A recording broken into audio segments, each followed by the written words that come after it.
João capítulo 15, verso 16: não me escolheste vós a mim, mas eu escolhi a vós, e vos nomeei para que vades e deis, e os vossos frutos. É intenção de Jesus que os meus frutos permaneçam. Eu preciso deixar frutos por onde eu passar. Eu tenho que deixar frutos na vida das pessoas.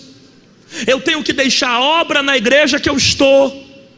Eu preciso frutificar e entender que Deus não me chamou para ser uma árvore infrutífera. Deus me chamou para gerar frutos. Essa é a intenção de Jesus para a nossa vida. Por isso eu não consigo entender alguém que vem para a igreja e não gera frutos, que só dá problema, que só quer ser tratado. Você vai ser tratado, mas depois de ser tratado, Deus vai te usar para tratar alguém, porque você tem que gerar frutos.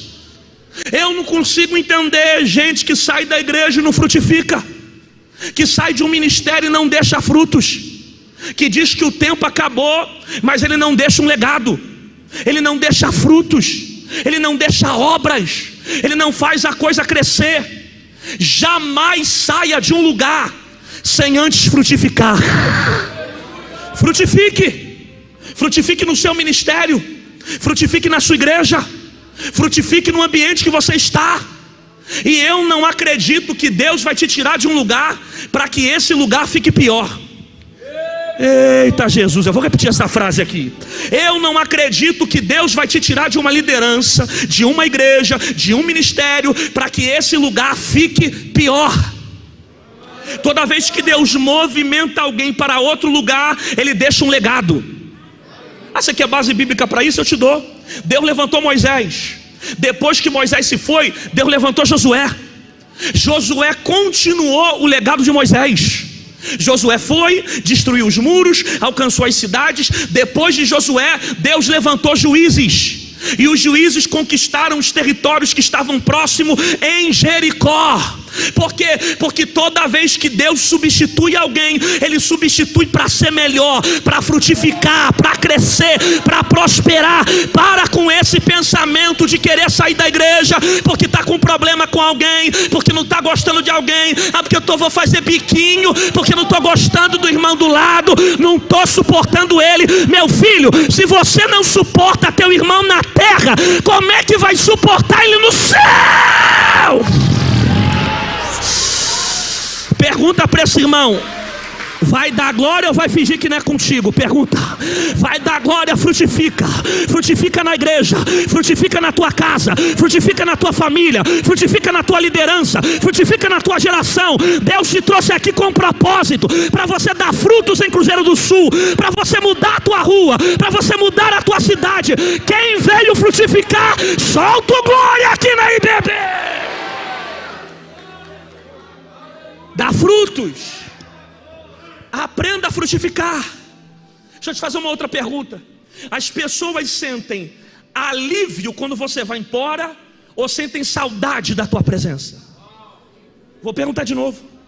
As pessoas sentem alívio quando você vai embora, ou sentem saudade da tua presença? Você precisa deixar frutos na vida das pessoas. Você precisa construir um legado sobre a vida das pessoas. Eu tenho certeza que se eu partir daqui para a glória, eu deixei frutos nessa terra, de pessoas que se converteram através da minha vida, de pessoas que foram transformados através do meu ministério, porque eu entendi que eu não tenho que viver só por viver, eu tenho que deixar um legado, eu tenho que deixar frutos. Qual herança que você vai deixar para os teus filhos?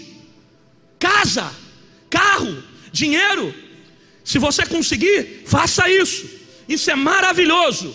Mas essa não é a melhor herança que você pode dar. A maior herança que você pode deixar para o seu filho é amar a Deus acima de todas as coisas e o teu próximo como a ti mesmo. E digo mais: se você ensinou o teu filho a ser um professor, se você formou o teu filho em uma universidade, se você ensinou o teu filho a ser um ótimo profissional, ele cresceu na vida, tem muita coisa dessa terra, mas você não ensinou a temer a Deus, tua missão ainda não acabou como pai. Por quê? Porque o temor a Deus é o princípio de toda sabedoria.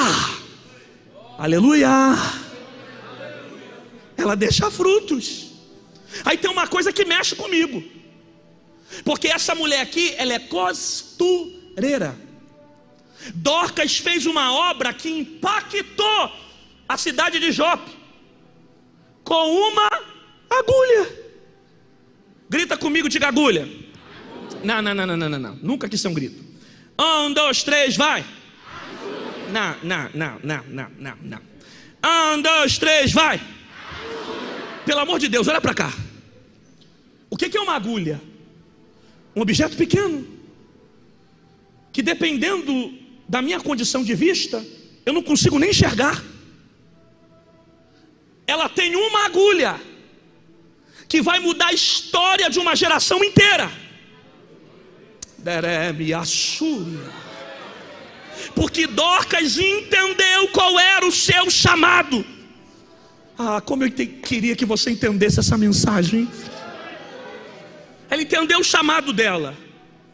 E quando você entende qual é o seu chamado, você não fica competindo com o chamado dos outros. Ela entendeu que o ministério dela poderia ser usado através de uma agulha.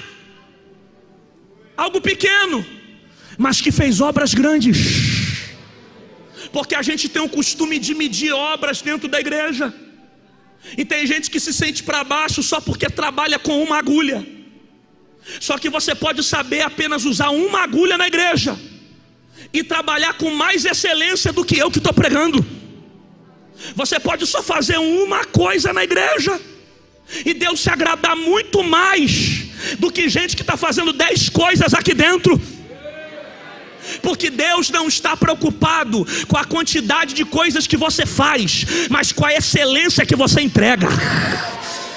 Você não está aqui não, vou repetir. Deus não está preocupado com quantidade, Deus está preocupado com excelência. Tem gente que serve uma água com mais amor do que eu que estou pregando aqui. Tem gente que trabalha dentro da igreja servindo com mais amor do que pessoas que têm títulos eclesiásticos na igreja. É uma agulha que está mudando uma geração inteira. Porque ela entendeu que com coisas pequenas dá para fazer coisas grandes. Uma agulha. Entendeu o ministério, a vocação dela. Você precisa entender qual é o seu chamado. Você não precisa ser pastor para fazer a obra de Deus. É bom desejar o pastoral, porque Paulo diz que quem deseja o episcopado, boa coisa deseja. Mas nem todo mundo vai ser pastor, nem todo mundo vai ser um evangelista, mas todos vão servir na igreja. Tem alguém que está me ouvindo aqui dentro? Você precisa entender qual é o teu chamado. De repente Deus te chamou para ser professor. Sirva a Deus como professor na sala de aula. Expulse essa ideologia maligna que está tentando desconstruir os valores cristãos. De repente Deus te chamou para ser empresário. Seja um empresário com excelência. De repente Deus te chamou para outras funções, para ser um jogador de futebol, e você não precisa de microfone na mão para fazer a obra. Prega o evangelho com a bola de futebol. Prega o evangelho para os seus amigos. Mostra a diferença com o teu talento. O reino de Deus não está preso a 4 paredes. O reino de Deus está dentro de mim. Tem gente querendo assumir funções que Deus não te deu. Se Deus te chamou para ser um empresário, seja. Se Deus te chamou para cuidar de salão de beleza, cuide. Se Deus te chamou para ser um cabeleireiro ou uma cabeleireira, faça com excelência. Porque tem gente assumindo funções que Deus não te deu.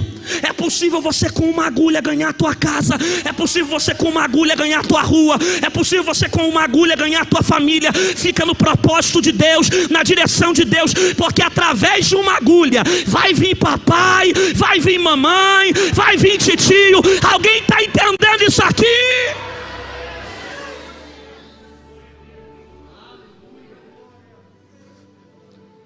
Pedro entra no quarto, as viúvas estão chorando, carregando a túnica.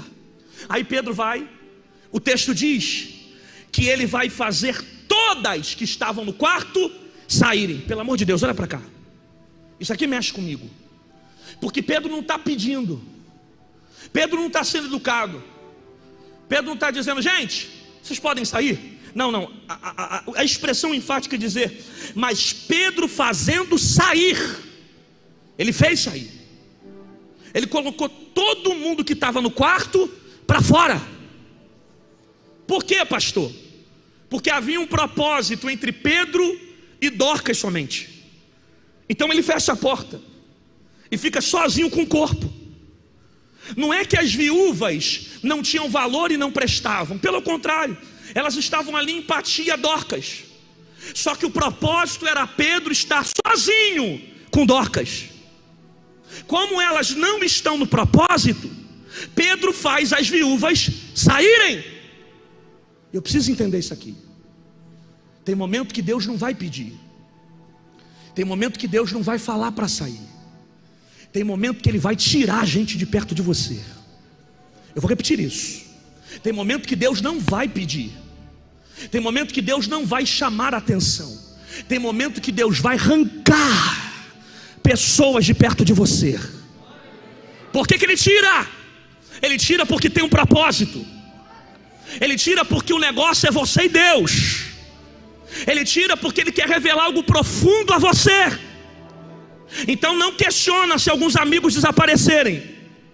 Não questiona se a coleguinha sumir da tua vida. Não questiona se a porta de emprego se fechar. Não questiona se aquela faculdade, algumas pessoas sumirem da sua vida.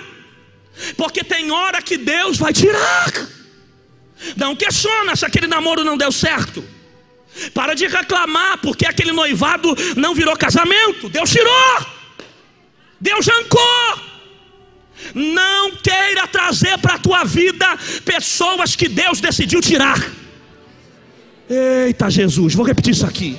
Não queira trazer para a tua vida pessoas que Deus decidiu tirar. Deixa Deus tirar. Deixa Deus limpar. Deus está arrancando. Deus está te tratando. Ele tem propósito nisso aí. Ele tem direção dentro desse negócio. Você está sozinho, mas está com Deus. Você está sozinho, mas tem uma presença que te guarda. Ele quer revelar coisas para você que certas pessoas poderiam impedir o propósito. Essas amizades atrapalhariam o propósito. Esses relacionamentos atrapalhariam o propósito.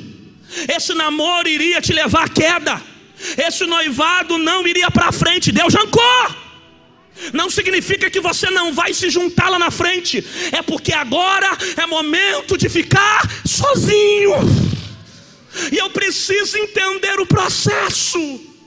Aí você está reclamando que Deus está tirando as coisas de você. Minha filha, você tem que conhecer a Deus. Deus não tira as coisas, Ele te livra delas. Você não ouviu isso não? Repito a frase. Deus não tira, Ele te livra delas. Me faz lembrar de Josafá, que tinha uma aliança com Acasias. Eles construíram um navio junto para aumentar o comércio no reino de Judá e no reino de Israel. Aí Deus tomou um profeta e disse: eu quebrei o navio e não deixei que chegasse em Tarsis. Aí você percebe por que Deus fez isso? Porque Josafá fez uma aliança com um homem que não tinha compromisso com Deus. Quem era Acasias? Filho de Acabe. Quem era Acabe? Um homem idólatra, que inclusive ofereceu a sua descendência a deuses pagãos. Acasias seguiu no mesmo caminho que o pai. Josafá não aprendeu com os erros do passado. Ele quase morreu com a aliança que ele fez com Acabe. Você lembra da história? No meio da guerra, quase confundiram ele com o rei, e ele quase morre no lugar de Acabe. Deus deu livramento. Agora ele continua fazendo aliança errada com Acasias. Tem gente assim, errou uma vez, errou duas vezes, e continua repetindo os mesmos erros, e não está percebendo que essas amizades, que esses relacionamentos estão levando ele para caminhos para fora do propósito. Josafá faz aliança com Acasias, que não era direção de Deus. Aí Deus tomou um profeta: eu quebrei o navio para que você não chegasse em Tarsis. Tem momentos que Deus vai quebrar o navio para que o destino não seja concluído. Tem momentos que Deus quebra o barco para que você não saia da direção. Tem momentos que Deus muda a rota para que você não saia do propósito. Aí você está questionando por que certas coisas aconteceram, por que portas se fecharam, por que amizades te abandonaram. É Deus quebrando o navio para mudar o destino. É Deus quebrando o barco para você não se perder. Porque Ele quebra o navio, mas não perde a tua alma para diabo. Ele quebra o barco, mas não perde você para demônios. Ele permite a porta fechar, Ele permite a dor, Ele permite você ficar sozinho, mas Ele não te perde para o mundo. E glória a Deus, que Deus só quebrou o navio, porque é melhor Deus quebrar o navio do que o navio nos quebrar. Eu vou repetir isso: é melhor Deus quebrar as alianças erradas do que as alianças erradas nos matarem. É melhor Deus mudar o caminho do que os caminhos me levarem à morte.